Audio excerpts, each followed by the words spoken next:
Okay, so today we're going to be making this Castle Wall paper pieced version.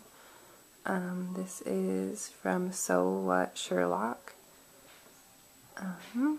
So you start off by printing your papers off.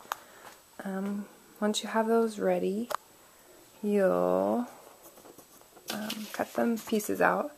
You can see here's your solid line, and I have a tiny bit of, can't really focus in on that line, but you have a tiny bit of the dotted line up here closer to my finger once you cut it out. This is a pretty big square, so you don't want to lose all your pieces, so lay out all of your pieces once they're cut out, and you'll need to get a glue stick and glue your A pieces together and your B pieces together.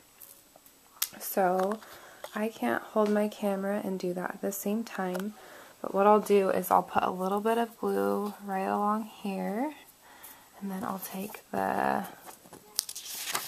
doesn't really matter which one you do first. You put the other one on top, and you make sure that the solid line is on top of this solid line right here.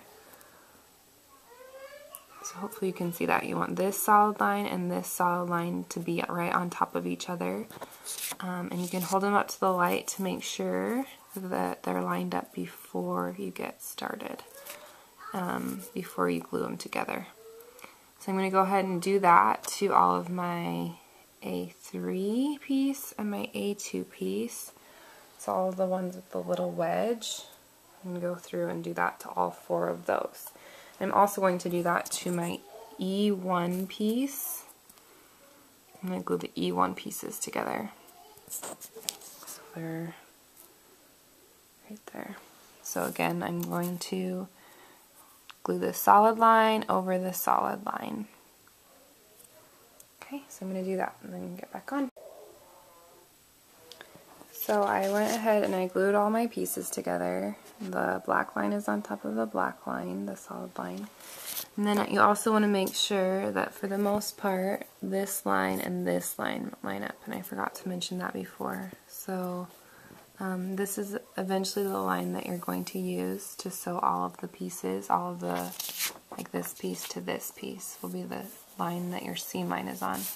So if this doesn't line up pretty accurately, then you might have a problem. Some of them don't. Some of mine didn't line up perfectly, and that's okay. You just want to remember that when you're sewing. Okay, so now that we've done that, we're going to cut out our fabric. For me, I did the center block first, which I believe is F. Yeah, it's F. So cut that out of the white fabric. And then the D1 block, cut those out. So once those are cut out, you can just kind of set them aside. Just don't worry about those for now. And then you're going to want to cut your other fabric out as well. So I'm going to grab all my E pieces, and it doesn't really matter what order you start with. E just seems the least complicated because they're just pretty much just 2 seams. 2 square seams. So I'm going to go ahead and get that. So for our fabric, the E1 is red, so you'll need to grab your red fabric. And what you need to do is you need to find a piece of fabric that will cover the whole section of E1 plus some. So I'm going to cut this out. Again, I might need to put the camera down for a minute. So I'm just going to use my rotary cutter. You can just use your regular scissors. Either way, it doesn't matter, but you want to make sure that there's enough fabric to cover past the line a little bit, about 1/4 inch, and then on either side a little bit, and then on this side about 1/4 inch. If you don't do that, you won't have a seam allowance. You won't have anything to sew it together with. So I'm going to go ahead and cut that real quick. And I'm going to do that for all of my E1 pieces out of the red. Okay, so I have all of my red pieces cut out.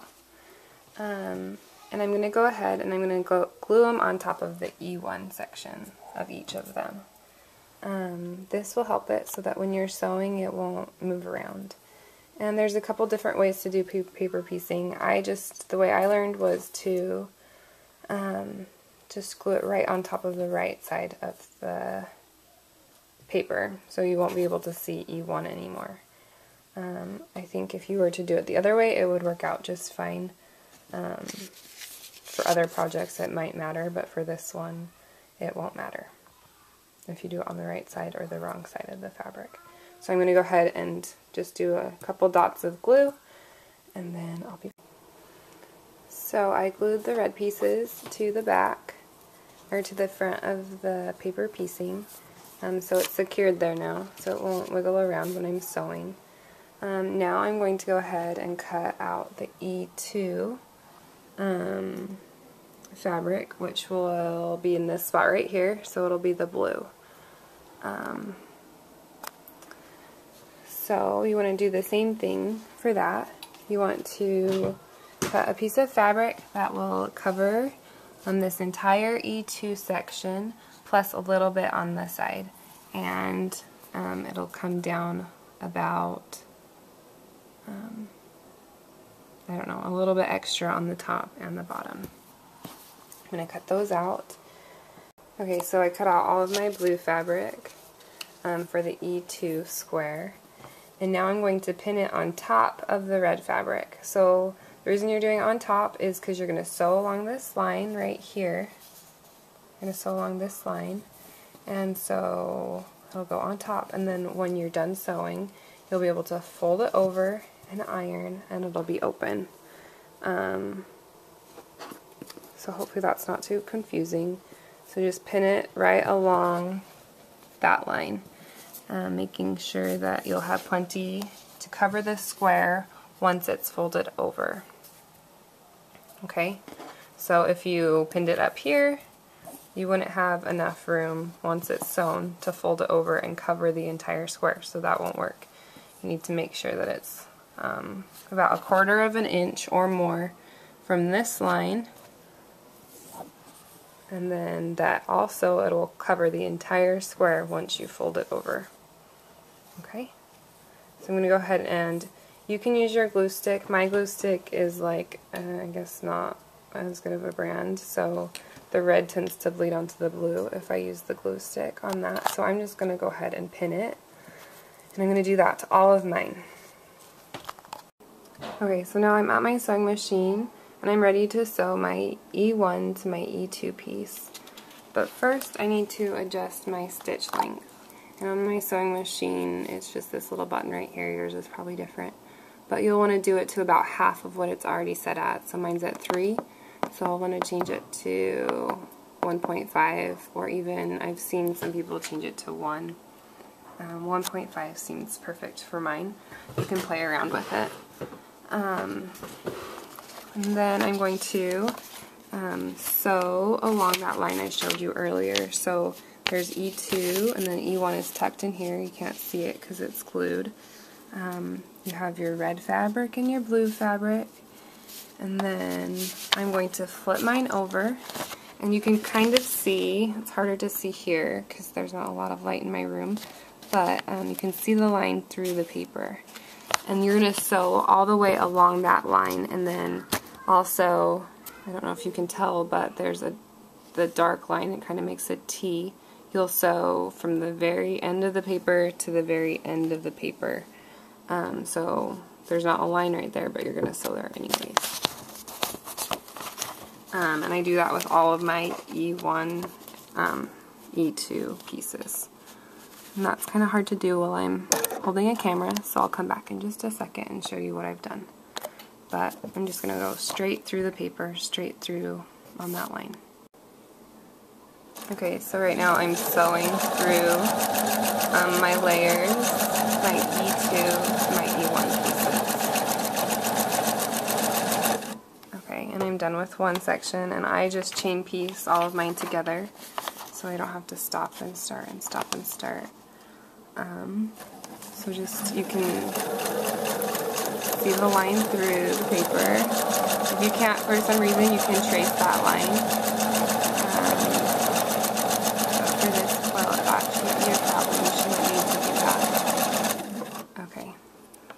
So I have all 4 of my E1 to E2 pieces.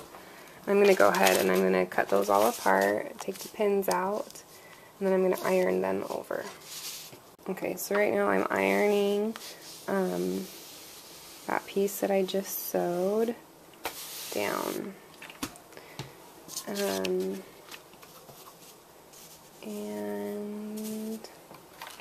then I'm going to trim the seam allowance, because your seam allowance isn't going to be perfect.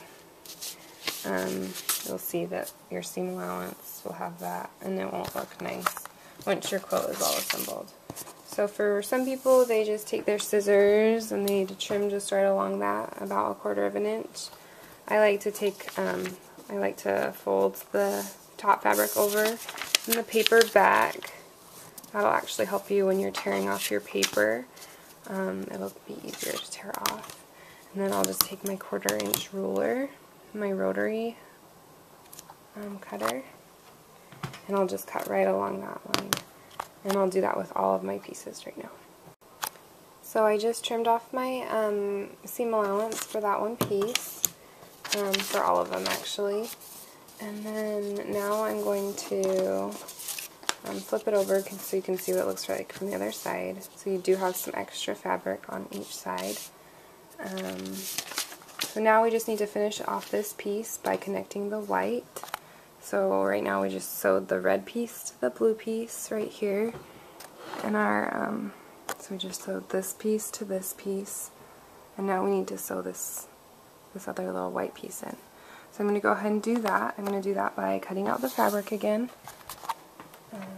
You'll take your white fabric and you'll have it pressed already, and you'll just go ahead and get a piece of fabric that covers the entire little tile of E3.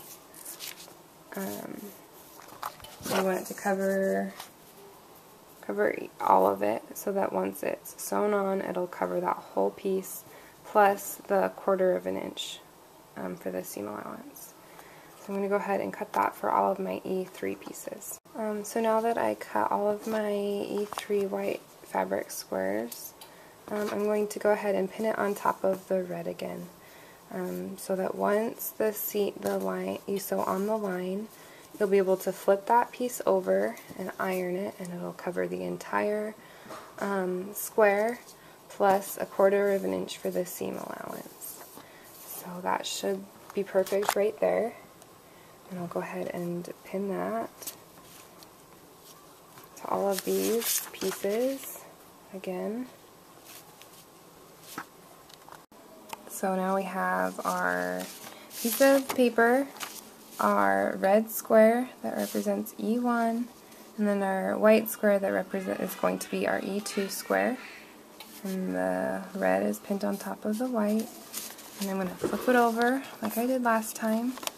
Make sure that your stitch length has been shortened to about half of what it's normally at. And then you're just going to go through and sew again. And I don't backstitch through this. I'm sure you could if you wanted.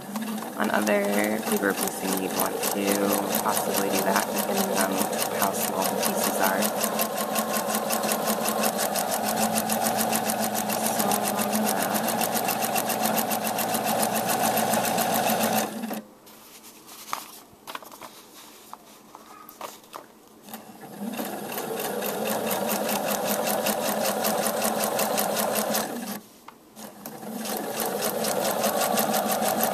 Along the line that you can see through the paper.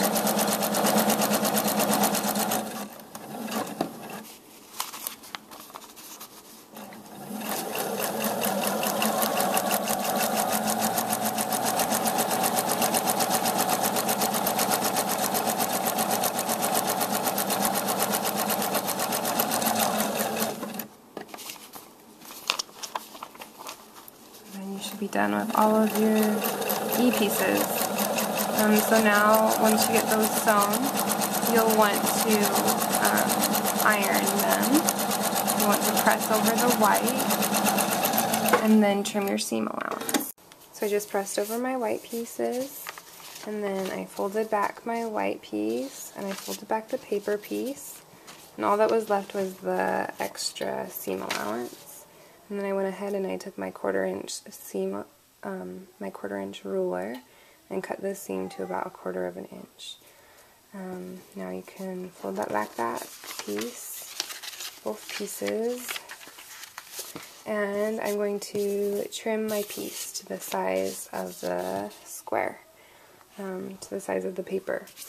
And so I'm going to take my ruler again, and I'm going to just trim off all this excess fabric that is to the right of the ruler. So I'm going to do that to all of my E pieces. So now I trimmed off all the excess fabric, and so you have these 4 E pieces that are all clean and the edges have been all cut off. Now you can go ahead and put that in with the rest of your pieces. And now we're going to work on our A section. And you're going to use pretty much the same technique. Well, exactly the same technique. So you'll cut out your red fabric and glue it to the A section. I'm going to make sure that there's enough fabric to cover a little bit on both sides of those solid lines. And then you'll take your A2 color, which I think is blue, and you'll pin it on top of the red fabric. Then you'll flip it over and sew along that line. And you do that for all of the A sections. You've probably already gotten the hang of it, but I'm going to show you again, just in case. So you have your A2 piece, your A piece, and then on top of your A square, you have your red fabric. Then on top of that, you have your blue fabric. And then it's pinned on there, and you flip it over, and you'll sew. I got a little carried away with my red fabric. It doesn't matter how much extra you have. You'll trim it off at the end, and you'll just sew along that line. I was trying to show you that, but I don't think you can see it on the camera. Sew on that line. Sew all the way through the paper. Even though the line ends, you'll just keep sewing on that. And then you'll do that to all of your other pieces. I know I'm being repetitive. I'm just trying to make sure I'm making sense for me, not for you. So I just ironed over my, what piece are we on? A pieces. I just ironed over the blue and trimmed the seam allowance, as you can see right there. I trimmed that to 1/4 inch. I'm just going to show you a mistake I made so you can try and avoid doing the same thing. So when I cut out my red piece and I put it on, I didn't make sure that it would cover the entire section of red. So there's a little bit poking through of the white, and it's not covering that seam allowance. So I'm going to have to go through and unpick all of this, which is kind of a bummer because our stitch length is really short, and those are some really tiny stitches. So if you can avoid doing that, you'd probably be really happy. So yeah, you just want to make sure that your piece of fabric will cover the entire piece that it's supposed to, as well as enough for the seam allowance. So I'll set that aside and do that later. Now I'm going to sew my A3 pieces on.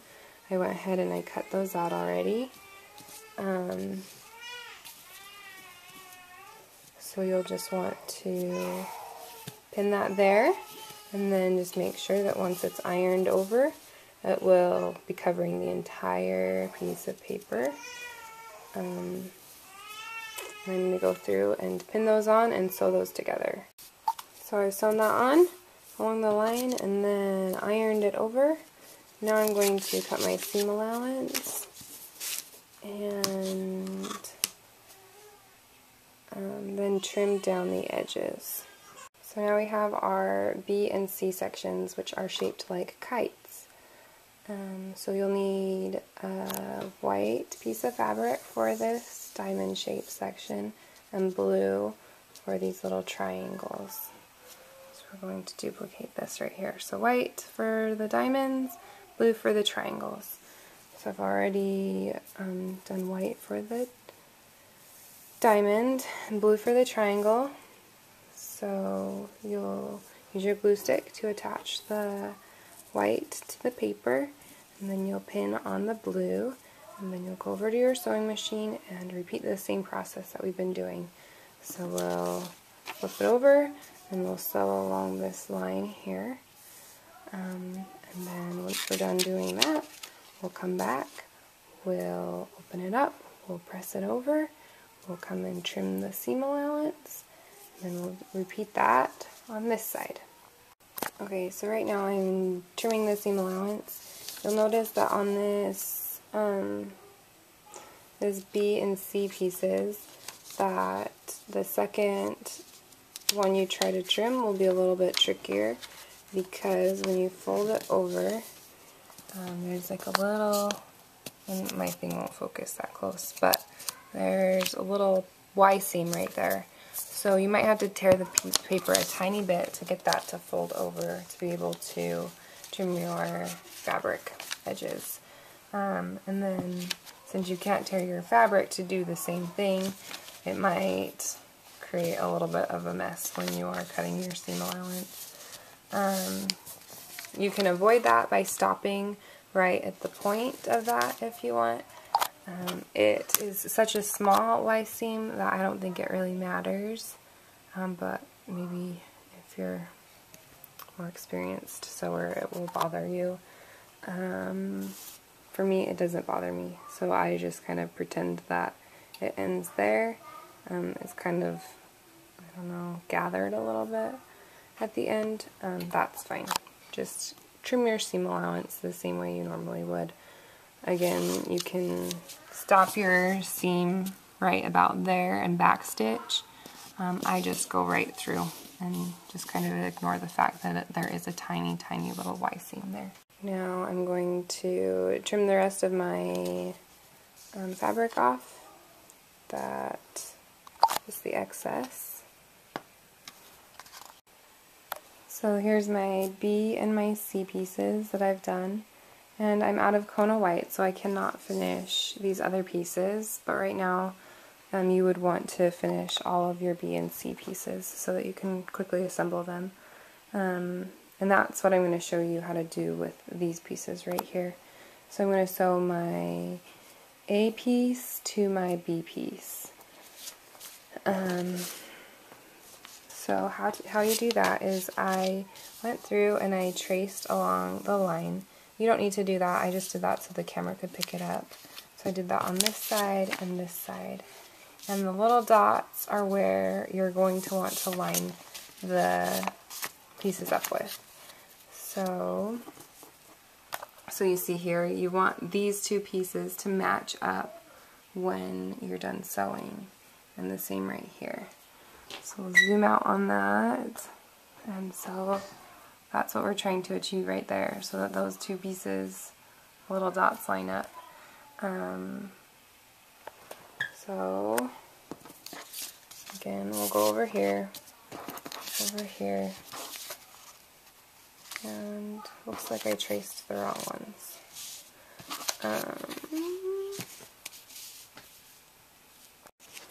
So we're gonna put our A piece down first, and then our B piece on top of that. And then you see where this dot is. You'll want that to be lined up with the dot on this other side. So how I do that is I take a pin And of course I don't have a pin right next to me. So to get these two little seams to line up perfectly, you'll take your A piece and you'll put your B piece on top of that. And then at the intersection where this seam line and this other seam line meet, you'll put a dot. And you'll put a pin through both dots. And you can lay it down, and then you'll just pin that together. And by doing that, when you open it up, it'll line up perfectly. So I have a pin right through all of that. I'm going to take it over to my sewing machine. And your sewing machine is still going to be at 1.5. And then you'll just take this over here and you'll sew along that line. And I don't know that I can show you with holding the camera. I'll try. So I'm just sewing right along that line.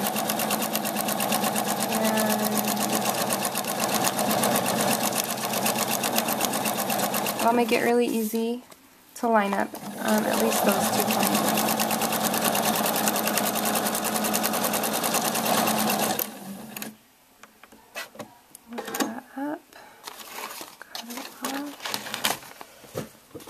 Come over here and you'll just iron it over. You'll have 2 hands though, so it won't be quite as tricky. Oops. So once you're done sewing along that line, you'll turn over your piece and you'll iron it out. And so you can see that because you did that thing where you pinned right at the intersection of those 2 points right there, and also the intersection of your seam right there, that they will line up perfectly. The fabric should come down here. I know for some of you I sent out the paper pieces and they weren't quite right. The copier did something funky to them, so you might have an issue having this all line up, and that's fine. It'll still be cute and it'll still look good, even if these 2 pieces right here don't line up perfectly. I'm going to go ahead and I'm going to do that exact same thing on the other side. So I went ahead and I made the line so that we could see it on the camera, and then the dot is where the seam line of both will be once that we put a line through it, and that's also on the other side. There's that same dot where the seam line is and where the seam line will be, just that intersection, and then also the intersection over here is the same. So you put the pin through just to line it all up. This one I'm going to have to ease in the red fabric a little bit because it's kind of bowed a little tiny bit. So that's called easing in the fabric.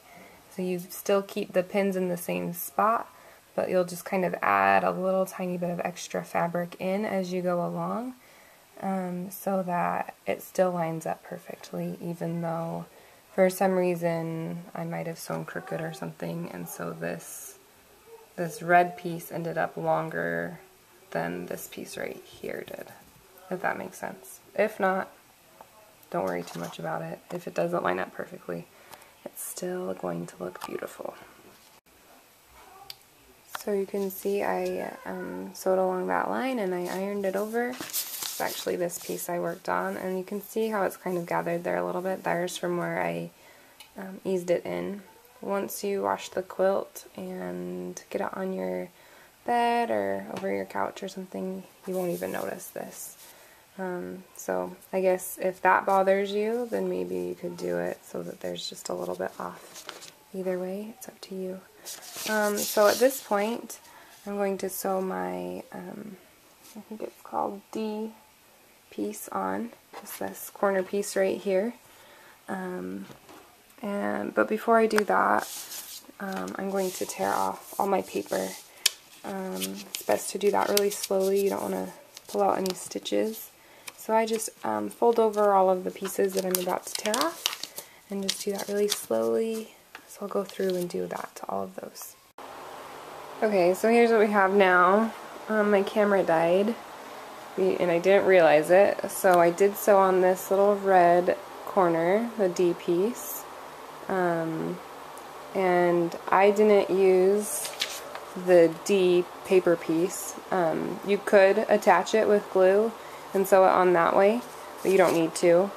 Just whatever you feel more comfortable with. But if you did use it, you would just kind of put it on top like that, and then do your 1/4 inch seam allowance, and then iron it back over. So I just did that exact same thing, just minus the paper. And then also, while my camera died, I attached this middle E section. I'll walk you through that. So I came over here, and I put a pin through, again, where the seam line was going to be and where the other one is. And I put the pin through so that it would line up on this side with this seam line and with the intersection of the two seam lines there. And so when you fold that over, it lines up pretty close. Not exactly perfect, but pretty darn close. And I don't know if I already said, but when I made copies of some of your paper pieces, they might have gotten messed up a little bit. So it might not end up perfect. And that's okay. So I am out of Kona White because I live in Nova Scotia, and apparently Kona White's not that important here. And the shipping has been really slow, so I have to stop at this point. But essentially you just continue doing that same thing with the whole quilt, with the whole square. You would sew these two pieces together, and then your D piece, and then you would sew this together right there, and then you'd continue on that side. You'd sew these pieces right here, this strip together, and then you eventually, using the same technique I showed you with the needle poking through on the intersections of seams, you'd attach it all together. And when I get my fabric in the mail, I can show you that. But I'll end right in here and try to get this posted on so you can get started if you haven't already. Anyways, thanks. Bye.